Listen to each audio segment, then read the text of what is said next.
ಆತ್ಮೀಯ H16 news ವೀಕ್ಷಕರೇ, ನಾನು ನಿಮ್ಮವ MI ಅಥವಾ ಮಲ್ಲಪ್ಪ ಜೋತವ. ಆತ್ಮೀಯರೇ, ಗೋಕಾಕದಲ್ಲೊಂದು ಶೂನ್ಯ ಸಂಪಾದನೆ ಮಠ, ವಿಶೇಷವಾಗಿ ಇದೊಂದು ವಿಶಿಷ್ಟವಾದ ಮಠ.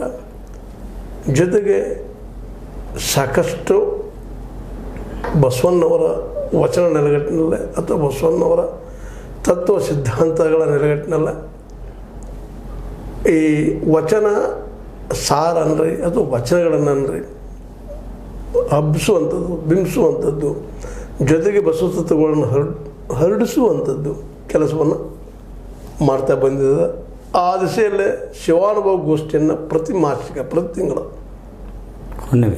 ಹುಣ್ಣಿಮೆ ದಿನ ಮಾಡ್ತಾ ಬಂದಿದ್ದು ಗಮನಾರ್ಹದ. ಇಲ್ಲಿವರೆಗೆ 188 ಶಿವಾನುಭವ ಗೋಷ್ಠಿಗಳಾಗಿದ್ದಾವೆ.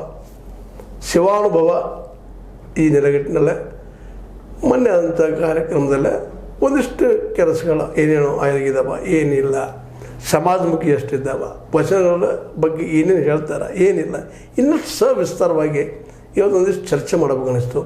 ಆ ದಿಸೆಯಲ್ಲೇ ಅದರಲ್ಲಿ ಭಾಗಿಯಾದಂತಹ, ಜೊತೆಗೆ ಅಲ್ಲಿಯ ದಾಸೋಹದಲ್ಲಿ ಭಾಗಿಯಾದಂತಹ ನಮ್ಮ ಮಿತ್ರರಾದಂಥ ಶ್ರೀ ಈಶ್ವರಚಂದ್ರ ಬೆಟಗಿರಿ ಅವರು ಭಾಗವಹಿಸಿ ಬಂದಿದ್ದಾರೆ. ಅವ್ರದ್ದಿಂದವರು ಆ ಶಿವಾನುಭವ ಗೋಷ್ಠಿ ಏನೇನು ನಡೀತು ಅನ್ನೋದ್ರ ಬಗ್ಗೆ ಒಂದಿಷ್ಟು ಸವಿಸ್ತಾರವಾಗಿ ಹೇಳ್ತಾ ಇದ್ದಾರೆ. ನಾವು ನೀವು ಕೂಡಿ ಕೇಳೋಣ ಹೇಳಬೇಕು. ಆತ್ಮೇರಿ ಸರ್ವ ಶರಣಾರ್ಥಿ ಸರ್, ತಾವು ಹೇಳಿದಂತೆ ಸರ್, ನಮ್ಮ ಕರ್ನಾಟಕದೊಳಗೆ ಸಂಪಾದನಾ ಮಠಗಳು ಭಾಳಷ್ಟು ಅದಾವೆ ಸರ್.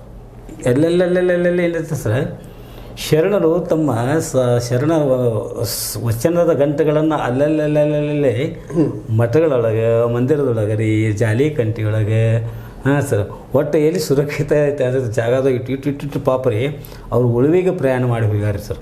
ಹೌದು, ಜೀವದ ಭಯ ಐತೆ. ಹಾಂ ಸರ್, ವಚನ ಅಂತಂದ್ರೆ ಪ್ರಮಾಣ ಸರ್, ಪ್ರಮಾಣ ಮಾಡಿ ಹೇಳಿದಂಥ ಸಾಹಿತ್ಯ ಸರ್.